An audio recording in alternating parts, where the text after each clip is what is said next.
Every year when the holiday season rolls around, the MetaQuest gets a big franchise release. This year we've got Deadpool. Last year we had Batman. A few years ago, however, we had the rebirth of a famous video game franchise, Medal of Honor. Medal of Honor Above and Beyond was essentially being primed to be VR's answer to Call of Duty. But did it succeed?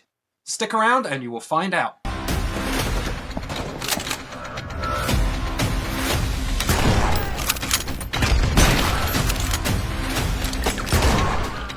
So Medal of Honor Above and Beyond, as I say, is the rebirth of the Medal of Honor series. It was the first time in nearly a decade that we had a Medal of Honor game. What's more, it had Respawn Entertainment, the development studio behind Titanfall, at the helm. And so, what could possibly go wrong? Medal of Honor Above and Beyond has a lot of interesting ideas, a lot of unique ways of delivering the experience in VR. However, they all seem to have catches to them. It's a really great example of having a really good idea, but not seeing it through all the way to the end. For example, right at the start of the game, in the tutorial mode, where it's teaching you how to play, it asks you a series of questions as to what your comfort level would be and how you want to play the game, how you want to maneuver, and what hand is your dominant hand, and so on. And it addresses them in a fashion where a doctor is asking you questions as if it's your medical history and your future, given an injury you have sustained. This is great. But then you answer the questions by using a pop-up menu that appears in front of you. This is really strange. It's like Respawn were going for a more immersive way to calibrate the system, and then gave up at the last instance where you had to actually choose your options. And there's elements of this throughout the game. Medal of Honor is a first-person shooter. It always has been, and it is here in VR. There are stealth sections in the game that, prior to launch, were very hyped up, but ultimately fall quite flat and don't really have much bearing on the way the game plays. You have the option of just running around shooting, and you'll have more guards to deal with, and they'll be aware of where you are, but there's not really much other than that. And they don't really appear until later in the game. Instead, what you're faced with, at least for the first half of the game, is very small areas where you have to fight random soldiers that are coming towards you, ducking behind walls and taking advantage of the scenery that is there, but not really doing anything other than, I'm in an environment, there's 10 guards here, I have to take them all out without dying. And that's really what it boils down to. There are tactical elements. So some missions, prior to starting, you will be able to place reinforcements and troops on the table, but when you actually get into the game, they don't really do all that much, so it feels kind of pointless. And what's more, at the start of each mission, it seems like you huddle round in a group and have a good old chit-chat about what is going to take place, and then completely ignore it and just go shooting stuff anyway. So, Medal of Honor has a lot of fancy dressing around how you play the game, but in truth, the reality of it is, it's a first-person shooter that has some really nice first-person shooting mechanics, but a lot of set dressing around it that doesn't really aid the game in any way. Now, it is a World War II themed first-person shooter, and as such, you have a variety of World War II themed weaponry, and this is all done very, very well. What has now become standard in terms of reloading mechanics and aiming and so on, at the time, when Medal of Honor Above and Beyond first launched, it wasn't necessarily... It wasn't ingrained as to how guns should work in VR. We were still learning. Developers were still developing and learning techniques for how players should and can interact with weapons. So you have the manual reload system, ejecting the magazine, loading a new one, and priming the gun. But there's also a silhouette as to where the magazine should be. You don't actually insert it. You simply bring the magazine up to the silhouette and then release the trigger, and the magazine goes in. So it's kind of easy to see how this is a stepping stone to the first-person experiences, first-person shooter experiences that we have today. And that's great, because Medal of Honor Above and Beyond, if nothing else, is a great showcase piece for how far we have come in first-person shooter VR games. If you're someone that plays them a lot, like myself, small differences, small changes and improvements over the years can often go unnoticed. So stepping back to Medal of Honor Above and Beyond, it makes you appreciate what we now have. So ultimately, does that mean that Medal of Honor Above and Beyond is a good game? Well, upon its release, it received pretty middling review scores, and while it was more appreciated by fans and the audience than the gamers on the MetaQuest headsets than it was the critics, I personally have to side with the critics. It's a good game. It's an enjoyable game, but it's not a landmark title. It's not going to change the way you view first-person VR shooters. What it does reasonably well. If you think of it as a World War II themed arena shooter, you're not going to have a problem. You're going to have a pretty good time. Some of the more complex levels later on do open up and do offer some minor exploration, but they're still not really breaking any new ground here. They're still relatively compact and small levels, and while you can be stealthy, as I say, doesn't really seem to have that much impact on the way the game is played. Visually, even today, playing on a MetaQuest 3S, Medal of Honor Above and Beyond is a pretty good-looking game. It's not top-tier stuff anymore. We've had lots of really good-looking games in VR since the launch of this, but it's certainly more than adequate. It delivers exactly what it needs to. There are a lot of glitches in the game which haven't been ironed out, so take that into account if you're considering buying this one at this point. What is important to take into account if you were to buy this today is the fact that the game has been abandoned. There hasn't been any updates for quite some time. The Meta store page for the game states that the multiplayer was ending on the 1st of December 2023. That's now nearly 2 years ago, and the fact that this notice is still there suggests that the game has been completely written off. If you're buying into it today, you will only get the single-player campaign. The game is also available as a PC VR title, and that did launch in 2023 and was received slightly better than the Quest version. Honestly, when I've played them, I can't really tell much of a difference. There's not really any issues technically, like frame rate drops or anything like that in the Quest version. So, I mean, if you've got a really powerful PC and a really nice VR headset, maybe there's a bit more clarity in it, but that's more to do with the tech that you have rather than the game itself. My measurements. Are you crazy? Oh, too late. God help us. Boom. Oh mon Dieu!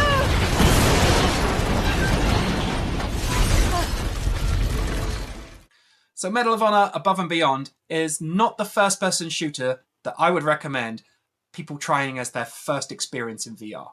There are many more better VR first-person shooters out there. However, if you're somebody that really enjoys VR first-person shooters and you've tried most of them and you're still looking for something new, you could do worse than Medal of Honor Above and Beyond. It's not going to blow your mind in any way, but it's also not a terrible experience. Mark this one down as average and accept that it has been abandoned and all the bugs you find will never be fixed. And if you're comfortable with this, go ahead and give it a try. Elements Divided launched as an early access title on MetaQuest headsets earlier this year. And it was a game that was well received, although it didn't really set the world on fire, so to speak. Now though, we come to the full launch of the game. On November 6th, Elements Divided gets a huge update, changing a lot of the interaction that you'll have in the game and expanding the possibilities significantly. So is it now worth your time and money to invest in? Stick around and you'll find out.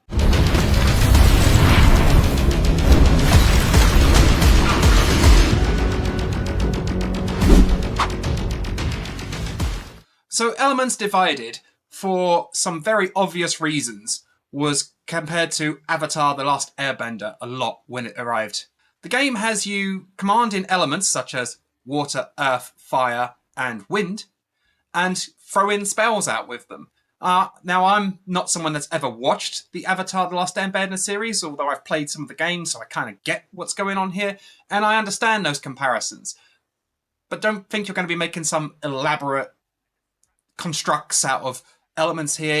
It is basically just like fireballs or rocks that you're casting as spells here. The game takes place as a series of arena battles. You'll choose which element you want to command and then step into the arena, either solo or cooperatively with a buddy or competitively. And unfortunately, Elements Divided is actually quite hard to find a game. While playing single player is all good and perfectly serviceable, there's not that much variety in what you do. And it's really the multiplayer where the game shines. But given that the community is so small and it's hard to find a game at times, it's a real shame because Elements Divided is quite fun when you do find a match. When you're in the arena, you will have your weapon, your chosen element, mounted on both your hands. And you can cast a spell by pulling the trigger on one hand and then the other, so you can have two of the same simultaneously, or then you can combine them and do a different kind of spell. And that's really all there is. You're able to punch without one of these elements as well, and I often found that if you can get up and close to the enemies, simply punching them is actually more damaging than using the elements that you have. It's a really strange system that they've got there. Furthermore, you do have a lot of movement options. You have a double jump as well as a dash move, which does have a cooldown, so you need to wait for that to recharge. But this allows you to have quite a considerable amount of verticality. And it's actually quite fun launching yourself into the air above an enemy and then waiting to drop down on them and landing that final blow. In fact, I would go as far as to say that the movement system, although pretty basic, the movement system in Elements Divided is actually more fun than the elements. It doesn't go quite as far as like Titan Isle style movement system, but it still allows you enough of a breadth of options that it makes these arena battles more exciting. And more excitement is definitely what Elements Divided needs, because while everything that's here is all perfectly serviceable and enjoyable, there's actually not that much here. Unlike Vex Mage, for which you can see our review up here, you cannot mix these elements. You choose between one of the four, and that's what you have. So you can't mix fire and earth and get a different set of spells, for example. However, one of the big new features about the game's full launch is the introduction of sub-elements. Now this expands the roster considerably. Rather than just being stuck with fire, for example, you can now have a sub-element of lava. And this changes things. This gives it more depth in the way in which you use the elements and the abilities that you have. There's a series that have launched alongside the full release, and there's another series promised for in December 2025. So it's not like the developers are backing away. They are continually supporting the game, and Elements Divided certainly deserves to have more post-launch support and to build a community. Sadly, however, I kind of feel like, while this is nice, we're really missing the point about what would make Elements Divided go from a fun, decent game to a great game. And that, in my mind, is some kind of genuine campaign. Something more than just as a single player going into arenas, fighting off 2-3 waves of 2-3 enemies, and then calling it done. So instead, I would like to see Elements Divided fleshed out and maybe offer some more sprawling adventure maps or things to explore. It's great that the game, has a decent leveling up system, and you go and do an arena battle and you come out and you feel rewarded, and that's all pretty fine and perfunctory. But there's no ways for you to expand your horizons beyond these simple arena battles. Other than the multiplayer, of course, and the multiplayer is where the game really shines. When you are dodging around using the breadth of movement options that you have and the verticality that the game offers, Elements Divided is genuinely fun in a competitive scenario. But the co-op and the single player, it needs some more spice. It needs something to bring you back. With the multiplayer being so hard to find a match, you really want to have the single player there to interest people while they're waiting until someone joins their lobby. And Elements Divided doesn't have that. It has a series of siloed boxes for you to go in, throw a few fireballs, or splash some water, or whatever it may be, and then you're done, and just repeat ad nauseum. So realistically, Elements Divided is a great multiplayer experience that has very little outside to keep you locked into the game. From a visual standpoint, Elements Divided is a particularly interesting game. It's very low poly, which is not what I was expecting, if I'm honest. And when I say very low poly, I mean very low poly. It's very basic in what it presents and very colourful. It does the job, but it's certainly not going to win any awards for pushing stylistic or technical graphical capabilities. It is a basic presentation in the same way that, as I've been continuously going on about, The single player experience is a very basic presentation. The ability to cast these spells, to control these elements, is very basic. There is a lot to like about Elements Divided, but nothing particularly shines as being truly groundbreaking or engrossing.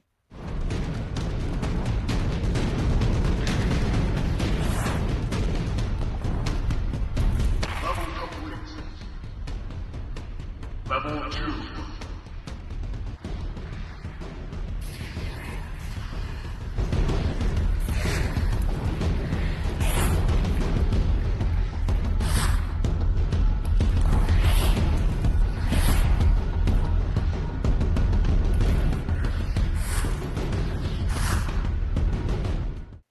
So while I'll happily recommend Elements Divided to people who've been using VR for a long time and want to just try something new and maybe a little bit different, there are games that do this significantly better, such as the recently reviewed Vex Mage.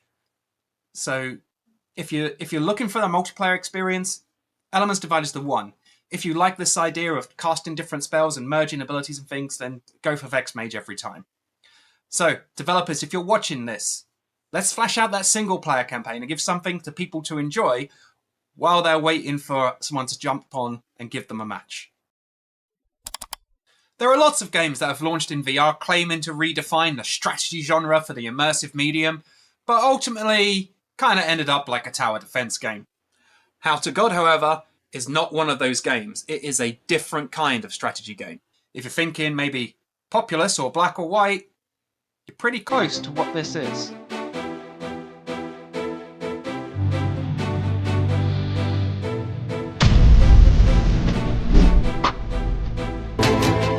Many strategy games are all about battling and building an army and taking them towards the enemy, and there's nothing wrong with that. We've done a lot of reviews of those kind of games this year, and I absolutely love strategy games.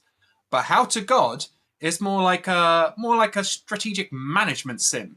Not like The Sims as such, but as I say, the aforementioned Populous or Black and White, those kinds of games in which you are a god. How to God, as the name suggests, casts you as a god, and it's your job to make sure that your people, your population, are treated well. Or not so well. How to God features a dual ethics system where you can engage with reckless activity or nice activity, and depending on the choice you take, your hands in the game and also the creature that you have supporting you will change in form.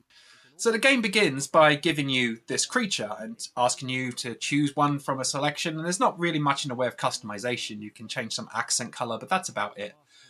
But once you get into the game, depending on the actions that you take with the creature, it will grow and change form. And the form that it takes then is different depending on the actions that you commit it to. Now, it is really a black and white choice between good and bad, and everything is basically labelled as such. Blue for good, red for bad. But the extent to which you take these choices does affect the shape and form that your creature will take. And your creature is basically a remote version of you on the land that's in front of you. The game revolves around completing tasks for your villagers, or rather, soon to become your worshippers, and they will have specific demands such as housing and food and so on. And you must engage with the world in order to complete these tasks. However, you can't do that many of them directly. Instead, you must command your creature to do them, such as, for example, gathering berries from a bush and taking them to a silo. And once your creature has begun doing these things, the villagers will see this and learn from it and begin engaging in that activity themselves. It's really, really simple to begin with. As you can see in the footage that we've used in this video from the first few levels of the game, it is simply a case of the villager wants food. In order to get food, I need to build a farm. So I build a farm near some bushes that have some berries and command my creature to go and collect the berries and take them back to the farm. And then the villagers see this, and so now they start collecting the berries and taking them back to the farm. And I can move my creature on to doing other things, teaching other villagers how to do different tasks. And while that sounds pretty simplistic, that is the general gameplay loop that exists within the game. As you progress, things get vastly more complicated and demands get increasingly difficult.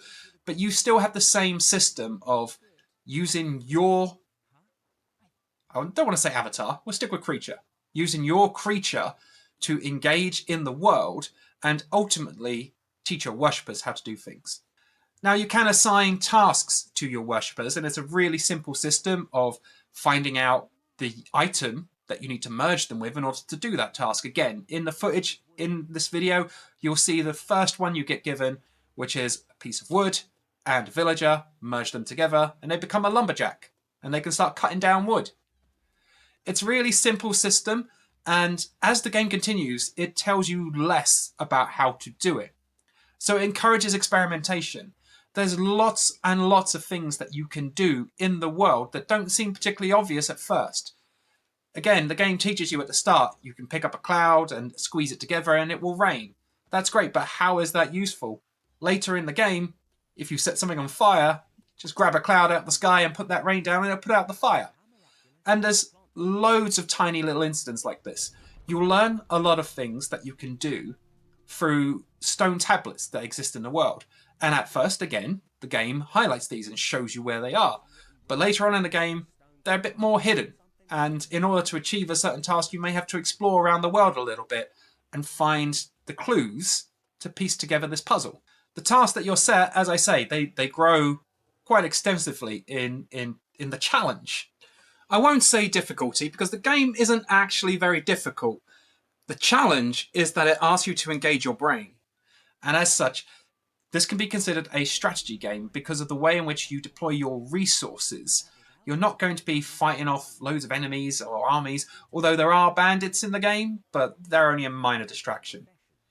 Instead, you're going to be making sure that you're achieving set goals in order to satisfy your worshippers and thus increase your power.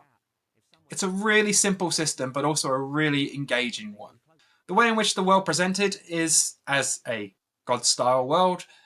It's a small world in front of you that you can shrink yourself down to and go floor level or make yourself bigger.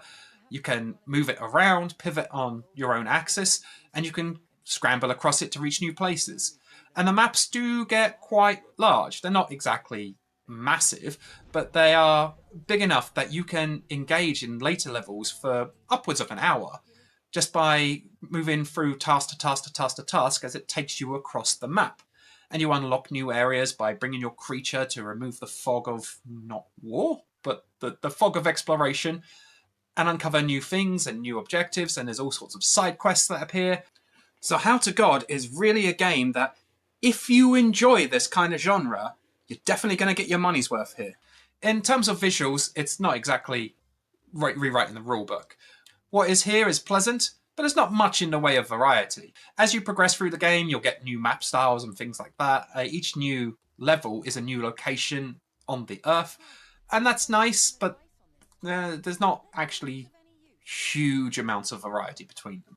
It's also a little bit fiddly in places. Sometimes when you're trying to grab objects, for example, picking fire out of a fireplace to throw at a bad guy because that's the only source of fire you have at that point in the level, it can be a bit annoying.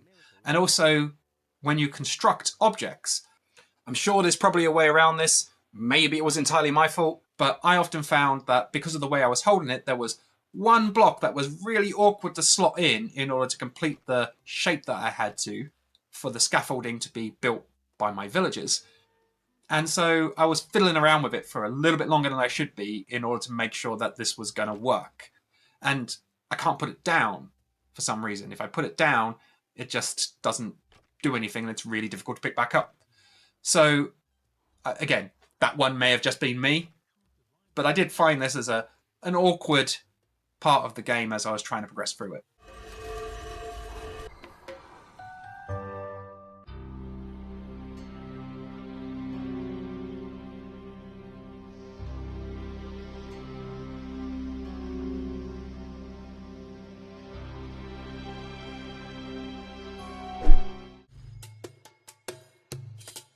Ah, back at last. After centuries of sacrilegious insolence, your first human has prayed to you.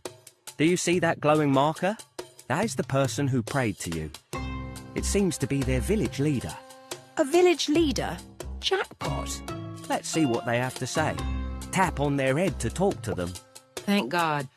Or, well, thank you for hearing my prayers. Our old God has abandoned us, but we are ready to devote ourselves to you. But where is your creature? The villagers might struggle to believe in you without its presence. The village already has a shrine. If you fill the offerings, then you can summon your creature. Filling your own offering bowl? Outrageous. But these maggots are too lazy to do it.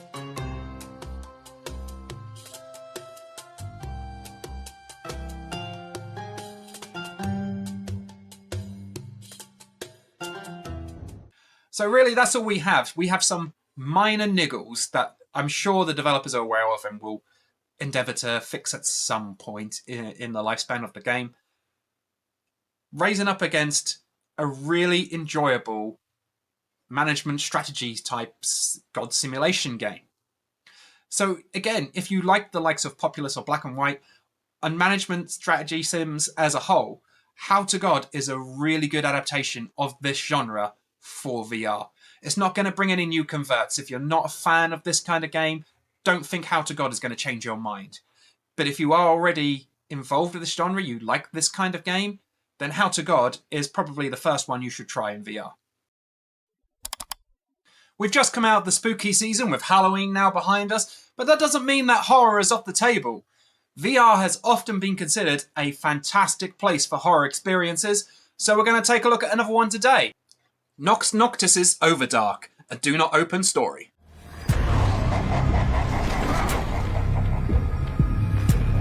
It's as if the house has a life of its own. So Nox Noctis is a developer that has got some VR horror chops.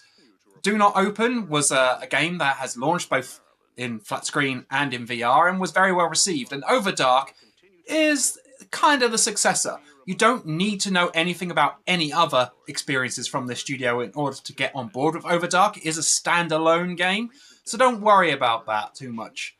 What you do need to know is that it is a game that launched first on PSVR 2 and is now available for MetaQuest headsets.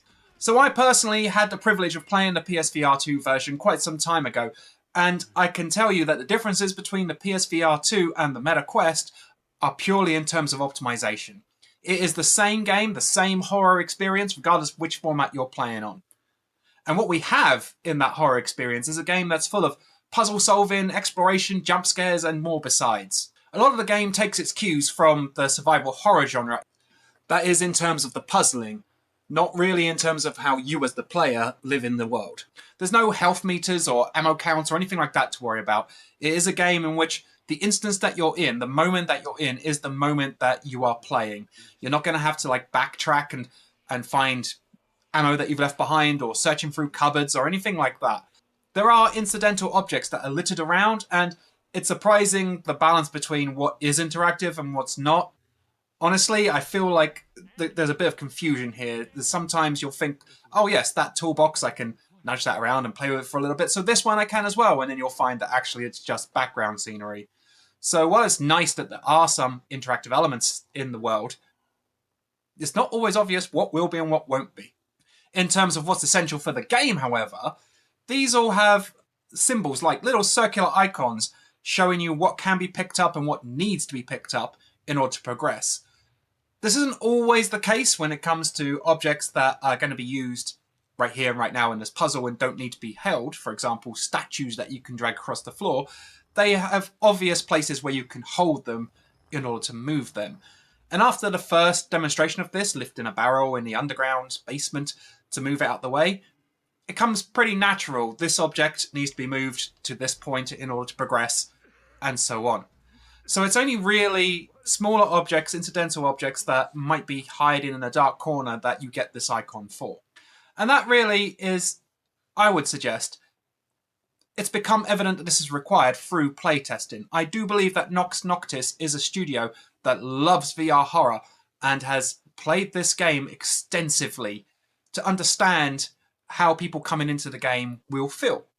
And that is particularly evident by the way in which it ramps up the jump scares. The game starts by building an atmosphere, it's very creepy and so on, and it takes you through a series of very small sections of mostly exploration with some light puzzling, but the occasional and very unexpected jump scare. before building up tension and giving more elaborate set pieces.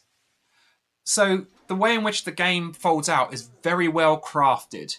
The puzzles become more elaborate, the scares become more elaborate, the atmosphere becomes more foreboding. It is a game that is designed to wrap you in as it progresses and pull you deeper into the experience. Unfortunately, the story wavers quite a lot. You are visiting Mike. Mike's a guy you know, and his wife and daughter have died and are now haunting him, and he is very challenged by this. Not exactly still human himself. And the experience revolves around you investigating his home, which is quite an elaborate mansion-style Resident Evil 1 nod going on, in order to find out what happened to Mike and his family. The game starts with some flashbacks showing you things didn't go quite right, and not all is well in Mike's world. Then you, as the player character, need to actually investigate this home/mansion and uncover the secrets of what actually took place. Along the way, you will meet Mike several times in very unfortunate situations, and the game has a variety of different gameplay mechanics surrounding this character. We're not going to throw out any spoilers here. As always, the video footage that you see in this video is only from the opening segments of the game and the couple encounters that we did have with Mike.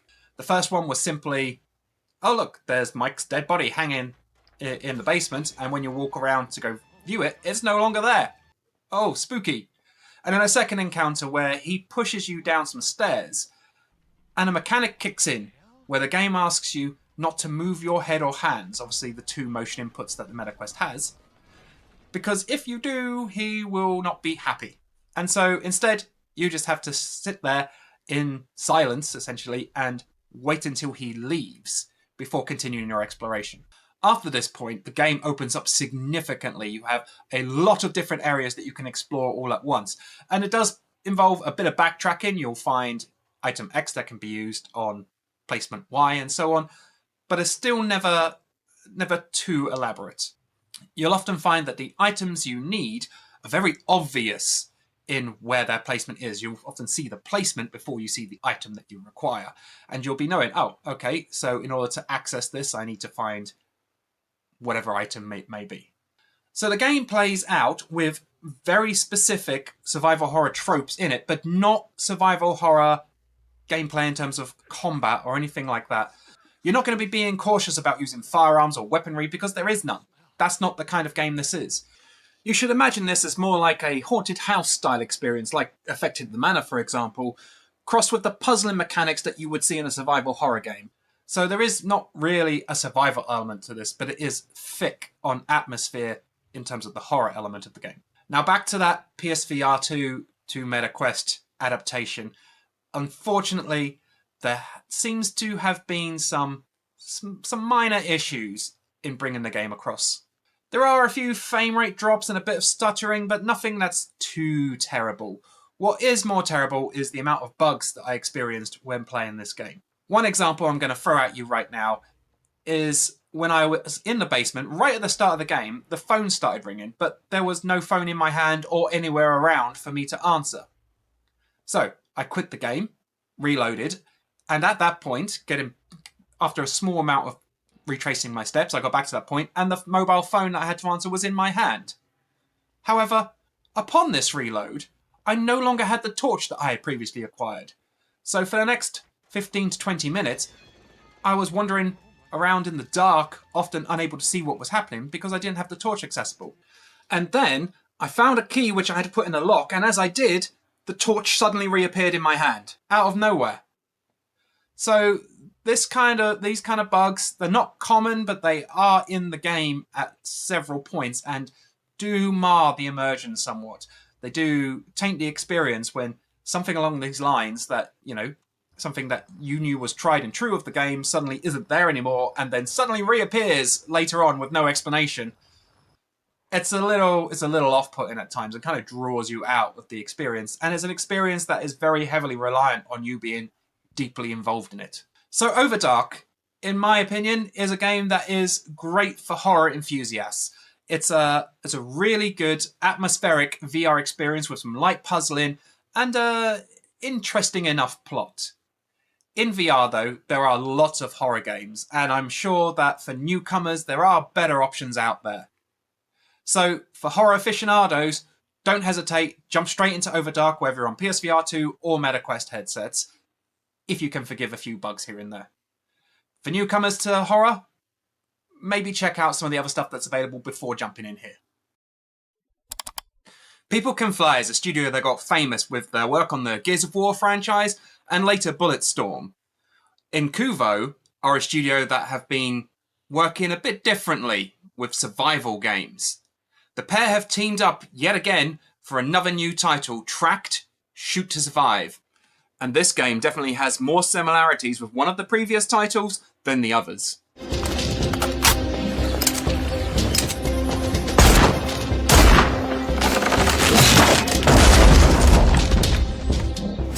Tracked Shoot to Survive, it feels like it's an Incuvo game that has been associated with People Can Fly. It is not an all-out shooting game. In fact, the shooting element of the game is actually relatively small. The game is a survival game. You fly in at the start of the game on a plane, and your plane is taken out of the sky, and you have to survive on the island that you've landed on.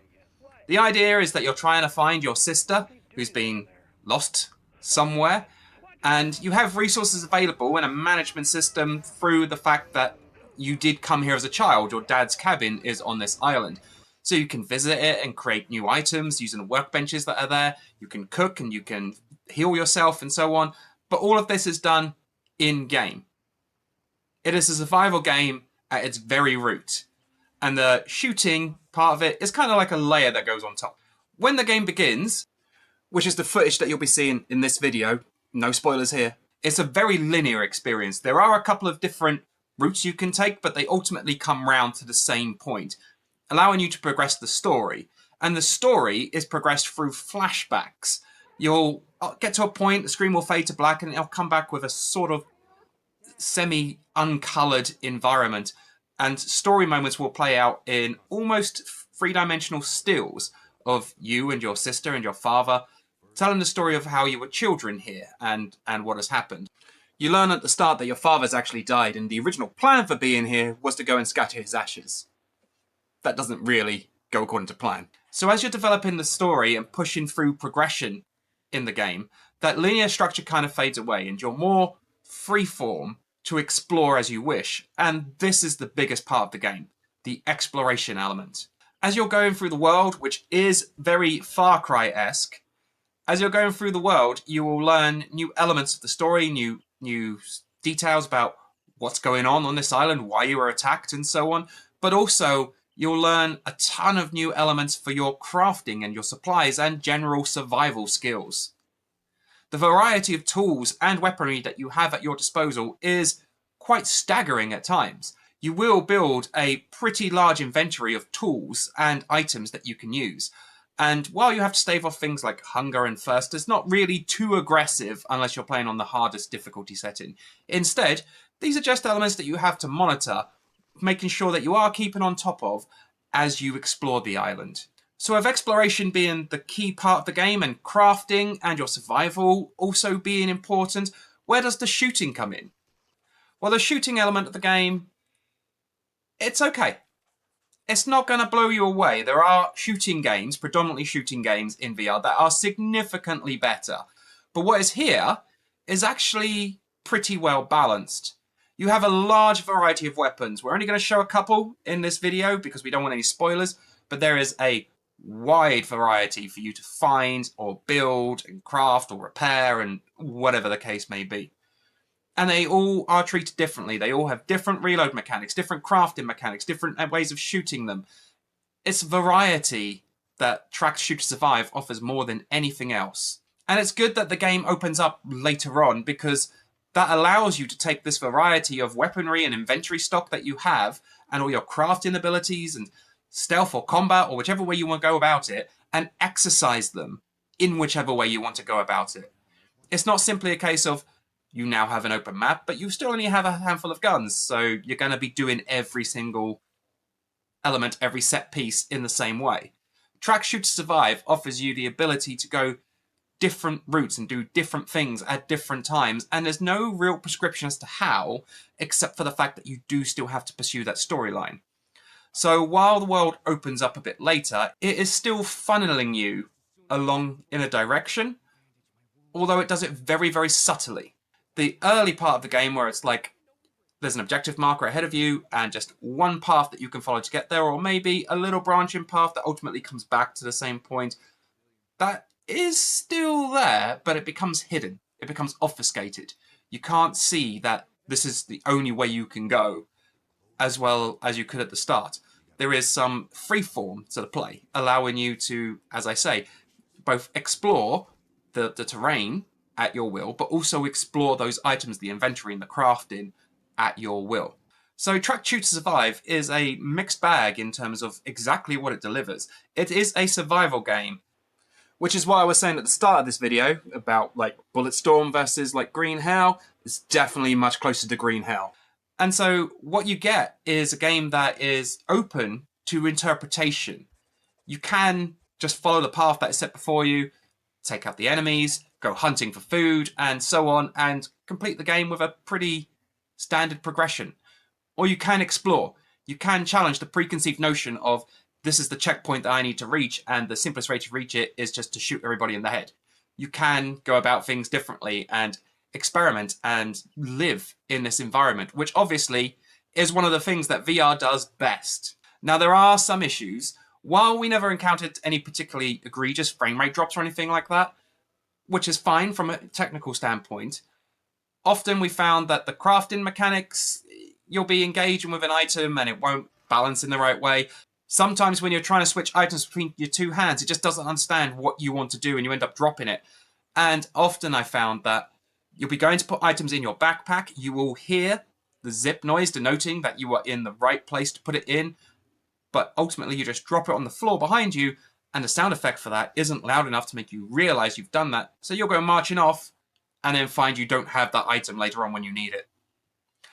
These are only small blemishes though. I'm sure that Incuvo, with their experience in survival games, will build on this, will recognize that these things are problems and find a way to fix them. I'm sure there are many other small niggling issues that players, such as yourselves watching this, will find as you're playing the game that are irritating, but they are not game-breaking. And that really is where the survival genre is in VR right now. I personally have played a lot of survival games, and I haven't yet encountered one that's got every mechanic down perfectly. Instead, there's always this thing that you wish they did better, or this thing that's a bit irritating, and Track Shoot to Survive is no different. It is a great, enjoyable survival game, but it does have some issues, and you do have to be a bit forgiving to get the most enjoyment out of it. So ultimately, Track Shoot to Survive, if you're a survival game fan, you need to play this one. You need to pick it up and tell us what you think. We're pretty sure that you're going to love it. If you're not into the survival game genre, if you want a more traditional shooting style game, then this is not the one for you.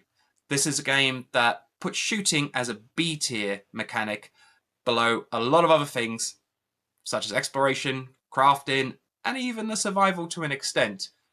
So if you're just looking for a guns blazing action affair, look elsewhere. Deadpool has now launched for MetaQuest and MetaQuest 3S and is arguably the biggest VR game of 2025. So can it live up to the hype? Stick around and you'll find out. Fighting on a reality show to the cheers of trillions. Minimum effort. I have little tolerance. So Deadpool VR, or Marvel's Deadpool VR to give it its full name, is a game in which you embody Deadpool. All the expected 4-4 break-in and dismemberment and all the other wacky goings-on that you would expect from a Deadpool experience is all here and all well intact. Plus, there's a whole bunch of other Marvel characters included that you might not be expecting. The game borrows liberally from the Marvel archives. And we're not going to put any spoilers in this video because some of them are quite interesting. But what you do need to know is the game is set on like an interstellar reality show. And it's not just a flimsy story device. This actually works within the game. As you're playing through the levels, you will be earning mojo bucks and having a view account, which would basically unroll as in-game currencies, XP, and your currencies to buy new weapons and items and things. And this actually works really well. The whole game is thick with this atmosphere of being a silly, stupid Deadpool experience. And it works. The game is all about action. It's all about going into a room with a bunch of enemies and killing them in as flashy a way as you possibly can. There is loads of dismemberment and decapitation, but a surprising lack of blood in this game. You'll be using both swords and guns to take on your enemies, and different enemies require different tactics in order to take them out. You may not have as many kind of moves and things available as you would in like a console game or a PC game. I've been playing Ninja Gaiden 4 recently, and there's nothing like the repertoire of movesets available in that game here. But there is a decent variety. Obviously, you're not going to do like jump-in spin attacks, because that would make you feel quite unwell in VR. But there is like dive kicks and slides, and also a significant amount of different weaponry that you can use to take out your enemies. You can combine any kinds of weapons that you like. You could have a sword in one hand and a gun in the other. And you can take out enemies by mixing this up. You've got the ability to throw your swords and throw your guns, for that matter, and take down enemies in a variety of different ways, despite the limited moveset that you have. You can pick up new temporary weapons as well from either lockers, gun cabinets that exist through the levels, and also enemies will drop them. And you can pick them up from midair. You have the kind of distance grab, force grab as it's commonly known, allowing you to pick up items from afar. But it's really only weapons that you're going to be picking up here. Your basic pistols will never run out of ammo. They are automatic reload. You just hold the trigger. You don't even have to press it repeatedly to fire. Just hold it and fire. But the weapons that you pick up in the levels, either drop from enemies or from the aforementioned gun cabinets, do have limited ammo. So you're going to want to use them sparingly. That being said, there are plenty of them. So maybe not so sparingly. You can also be dismembered yourself. You can lose limbs mid-combat, which does mean that sometimes you'll be at a disadvantage. You'll have to balance the aggression that you've got going forward with trying to not die. And Deadpool actually does have some pretty interesting death sequences. There's a thing on social media about the best deaths in game, and Deadpool is certainly trying to push that envelope.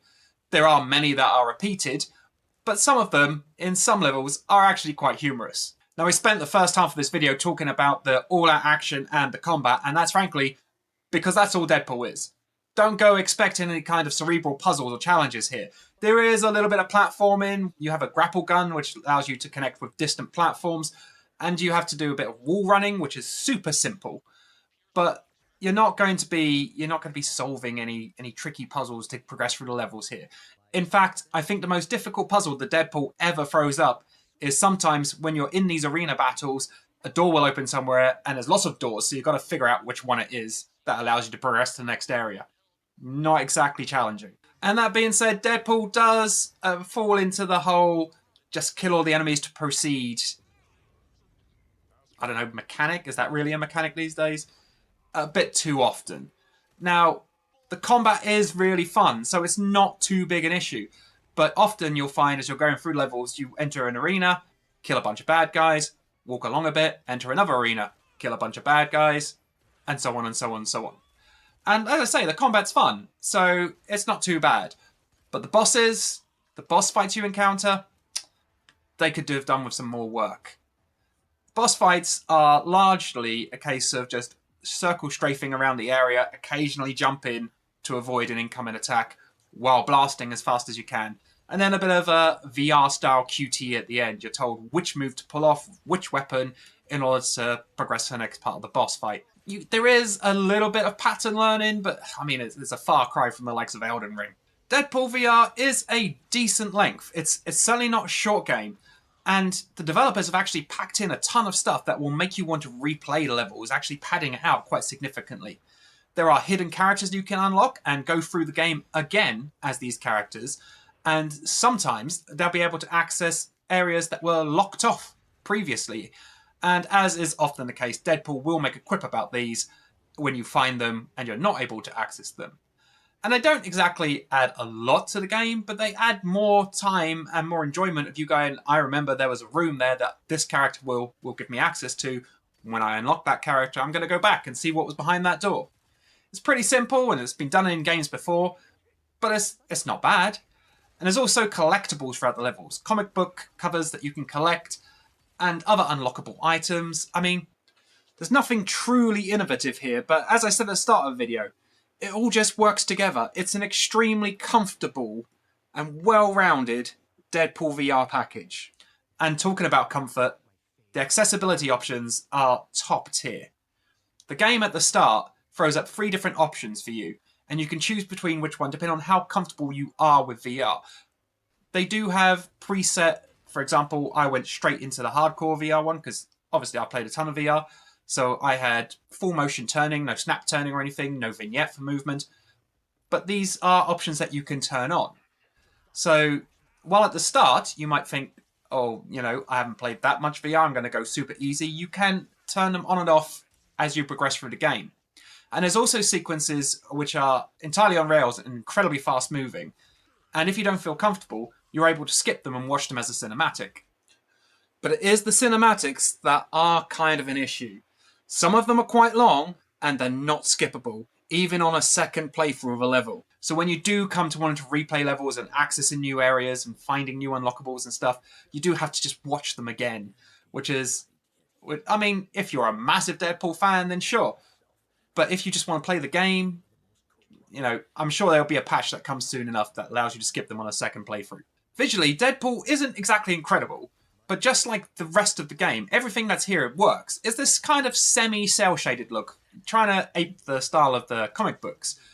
And it does a good job. You believe the environments and the characters, and while they're not exactly, you know, we're not talking like PS5, Xbox Series X high-end PC stuff here. The MetaQuest 3 and MetaQuest 3S are mobile devices after all. They are perfectly comfortable in delivering the action that this game calls for. And now we're going to talk about that elephant in the room, Neil Patrick Harris. There was some misgivings when that original trailer was released and showcased that it's not, in fact, Ryan Reynolds doing the voice of Deadpool. But honestly, while some of the writing is a bit iffy at times, most of it is pretty good. And Neil Patrick Harris does a really good job at delivering as close to Ryan Reynolds as anyone probably could. And yes, it is very much aping the style of the Deadpool that we've seen in the movies. So if you are a fan of that Deadpool, great. This is wonderful. This is perfect for you.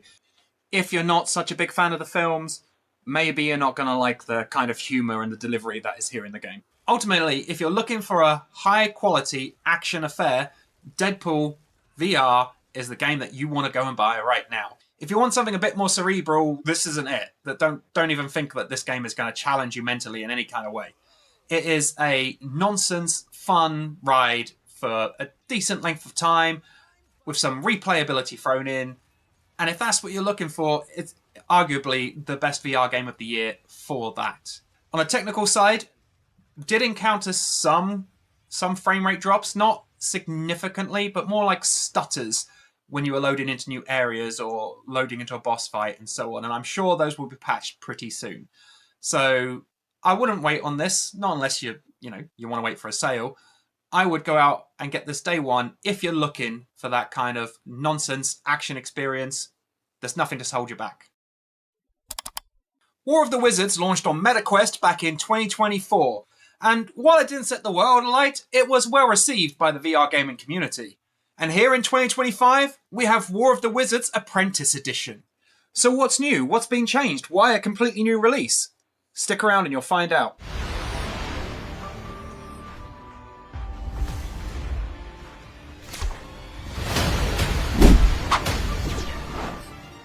War of the Wizards is a PvP wizard combat dueling game. It's actually a tower defense game where you have direct interaction with the battle in. As the wizard, you're able to cast spells to bring creatures onto the map, but also to shoot directly at the enemies, both those that crawl across the map towards your bases and also at your opponent. Shooting your opponent will recharge your mana, which allows you to cast further spells. And these spells are casted by drawing specific symbols in the air with your wand. Should you perform the spell accurately, make your picture quite similar to the symbols that are presented in front of you, it will launch an attack of some kind, either additional troops entering the map or an area of effect spell that will affect the enemy's troops, and so on. There's a lot of variety in the spells that can be casted, and as you progress through the game, or as you engage more with it, you will unlock more spells, new ones that you can try out. And these can be purchased either with in-game currency that you earn for completing matches, or with currency that you can buy. And here's the crux of the difference between War of Wizards and War of Wizards Apprentice Edition. As far as we can tell, War of Wizards Apprentice Edition is purely a repackaging of War of Wizards as a free-to-play game. The original War of Wizards is currently £14.99, or your local currency equivalent, on the Quest Horizon store. War of the Wizards Apprentice Edition is free. You can download it now and jump right in. So I mean, what's holding you back, right? Watch this video and then go and give it a go. And the difference seems to be the access to these spells that you get from the off. The original War of the Wizards gives you much more to begin with, but you can still earn additional spells and upgrades through playing the game. War of the Wizards Apprentice Edition simply has a tutorial with access to a small amount of basic spells, and then you must earn currency or purchase currency in order to unlock new ones. So basically, from what we can tell, it's the same but with a different jumping off point. And that's what your £14.99 gets you. So, if you are going to jump into War of the Wizards Apprentice Edition after watching this review, get the free play one, and if you really enjoy it, maybe buy the actual package rather than buying in-game currency.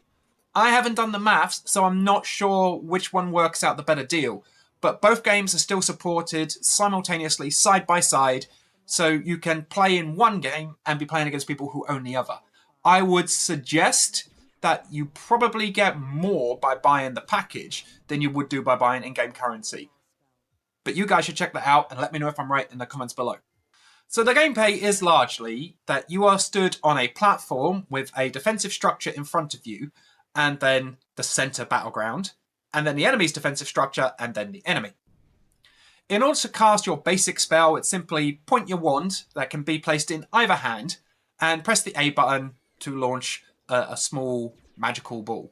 And this will do a small amount of damage to the enemies on the field, and also a small amount of damage to the enemy leader, your opponent.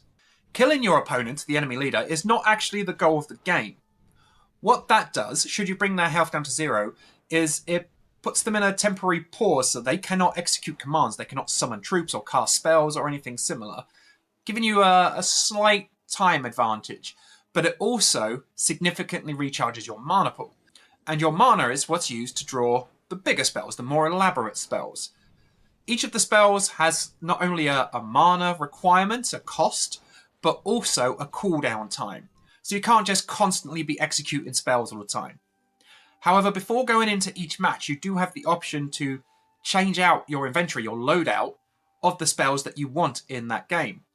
So people who are going to get deeply involved in this will work out, this is the total amount of my mana pool, and these spells have different cooldowns and different mana costs, and maybe you can make a loadout that means that you've always got something in your back pocket. You can be using fire spells on the leader, and wind spells to slow down the enemy units, and lightning spells to summon new troops to the table, and balancing them all in such a way that no matter how you play, you still have something up your sleeve from that limited mana pool and the cooldown restrictions.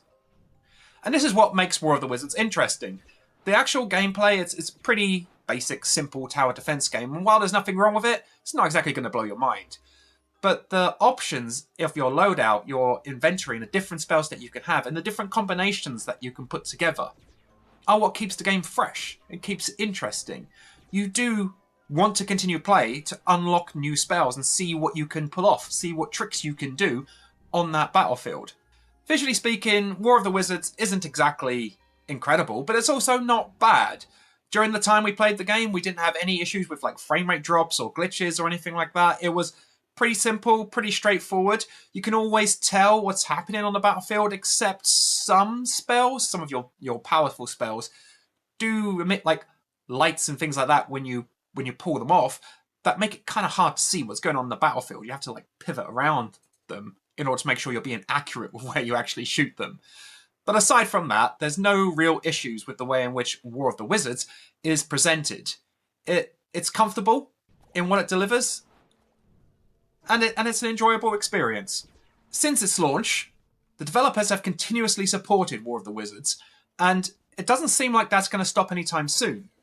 While I was playing the game, even when I was playing it kind of like off-peak hours, times when you wouldn't necessarily expect a lot of players to be online, there was no problem in getting any kind of matches, which is great because this is a PvP-only experience.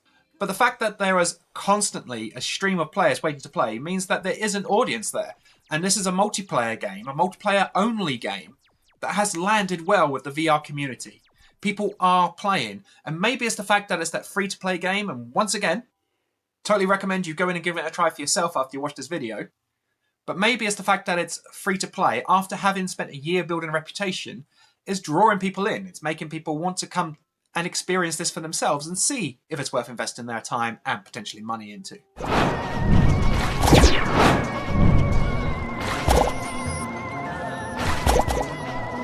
Great!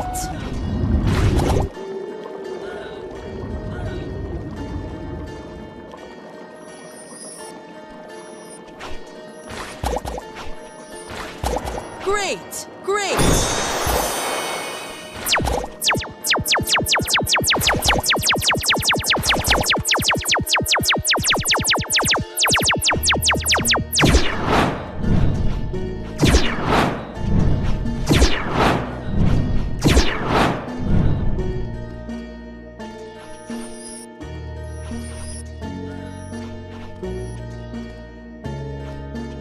Victory!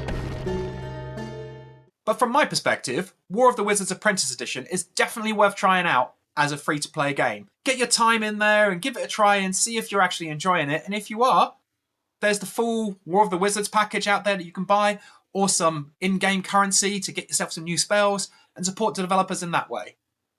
So War of the Wizards Apprentice Edition is essentially a try before you buy, and there's certainly nothing wrong with that in VR right now. Syberia VR is out now for MetaQuest 3 and MetaQuest 3S. It's a narrative-driven puzzle adventure, kind of like Ghost Town that launched earlier this year. If that's your kind of thing, you should stick around and check out whether it's worth your time.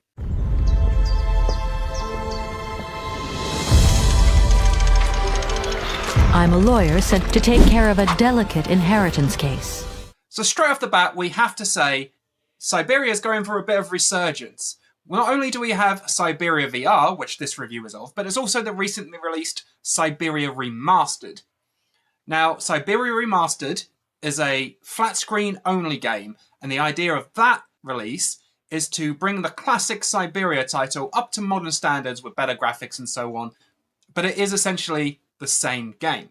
Syberia VR, however, is an adaptation of the original, rebuilt to fully purpose VR. It's the same game, but has been adapted to better suit the immersive medium. We're going to dive into exactly how that works right now. And we should point out that Syberia VR is Quest 3 and Quest 3S only. So if you've got a Quest 2, you're not going to be able to play this one. First up, the game is very heavily story-driven. A lot of the interactions that you'll have in the world will be with other characters and dialogue sequences. And these dialogue sequences are presented in an interesting way. You have to press a button when you walk up to a character to begin your interaction. But then you can have different dialogue options which are selected from a notepad that you hold in your hand. This isn't like it is essentially set dressing for a menu system, but it's nice, it works. There's nothing particularly egregious about it. And the voice acting is pretty well delivered as well. Given that there's a lot of characters in the game and they are all the ones that you can interact with, they are all voice acted. Syberia VR is presented very nicely. Certain story sequences, although there's not that many, will play out as movies on a cinema-style screen, but by and large, most of the narrative comes from your interaction with other people within the world, all through different elements that you can find that will progress the story. And as you're exploring the world and finding these elements to progress the story, you will realise that Syberia VR is a very slow-paced game. There's no emphasis on combat here or even like high-octane action set pieces, nothing like that at all. It's simply you in this world progressing along a fairly linear path, solving puzzles to reach your destination point. As you go through, you do have a book which tells you what your objective is, and also there's side quests, little distractions that you can take, which aren't essential to progressing the main game, but do add flavour. There are certain elements that they deliver that you might miss if you don't try and complete all of the objectives. And this is entirely reminiscent of that original Syberia experience. The main adaptation, other than the fact that you embody the character, Kate Walker, the main difference is that certain puzzles have been adapted to better suit VR. Obviously, with VR, there is a lot of interaction that can happen directly by yourself. And so certain puzzles, which were previously just to click a button to happen, have now been adapted so you can manually do them. And this is great. There's nothing particularly wrong here. It works in VR, and it's an enjoyable time if you're a puzzle-solving kind of person. As I said earlier, the game actually most closely resembles Ghost Town, which launched earlier this year, and you can see our review right up here. And that's in terms of the gameplay loop. You'll be walking through an area, and there'll be a puzzle to solve. You'll solve that puzzle, and it'll give you access to a next area. And it's very simple moving down the line like this. You do collect items in your inventory, which aren't like placed in a backpack or anything. You just touch them and they automatically go to your backpack. This is not a game that's determined to bring more reality to the fictional world, but rather make the fictional world more immersive for the player. And so you will collect objects that you had no use for, but later on you will find the place to use them. But all of the puzzles are typically logic-based puzzles. The world is set in an environment where there are a lot of automatons, a lot of mechanical goings on here. And so you'll often find that you are interacting with essentially robots or mechanical passes and so on in a very logical fashion to progress. It's not always obvious what you need to do in order to move further, but it's never particularly hidden.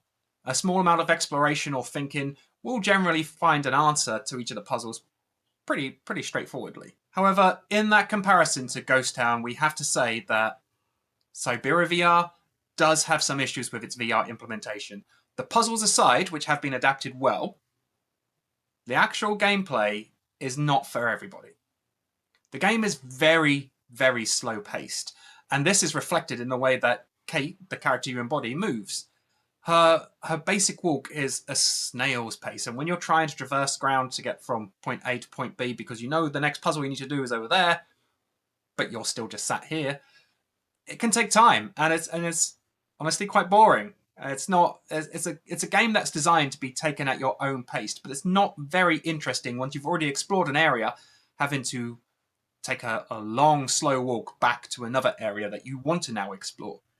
And this isn't helped by the fact that she does have a sprint. Kate does have a sprint in this game, but it's not much faster and requires you to hold down the analog stick the whole time you're doing it, which on a Quest controller isn't the most comfortable thing. And furthermore, there is no option to adjust this. You cannot make it click to sprint. And I don't know why. And what is sure to be worse for a lot of VR regulars that we have on this channel, there's no smooth turn in the game. There are comfort and accessibility options at the start of the game, but nowhere in the game could I find an option to turn on smooth turning. It is snap turning the whole time. So the team behind Syberia VR have gone really hard on making the puzzle system feel more immersive and more organic and work better with VR, but seem to have overlooked some really basic staples of what makes a game function. Within that world, you will find that the setting, the environments, the character models, they're all very high quality. There is, unfortunately, quite a lot of jaggies going on. I don't know why. But the environments themselves do look beautiful. So it's a real shame that occasionally you'll enter a new area and be like, well, this one's not as good quality as the last area I was in, simply because there's a lot of jagged edges going on. And the game does suffer from the occasional frame rate drop, a cardinal sin of VR development on MetaQuest. It's not too big a deal, but sometimes simply turning too quickly in a more dense environment, a more densely populated environment, can result in frame rate drops, which is an issue that really should have been overcome before the game was launched. So ultimately, if you like slow, narrative-driven puzzle adventure games, Syberia VR is going to be a good time, as long as you can forgive some of the sins that have been made in terms of a technical output for the game. If you want something a bit more fast-paced or a bit of action involved in it, or even just a little bit of combat going on, Syberia VR is not for you. If you're a fan of the original Syberia, Syberia VR gives you another option to play that game in a completely new fashion, and I'm sure those gamers will be more forgiving of the technical issues that Syberia VR brings. But as I say, if you're someone that's looking for something a bit more fast-paced, Syberia VR isn't going to be it.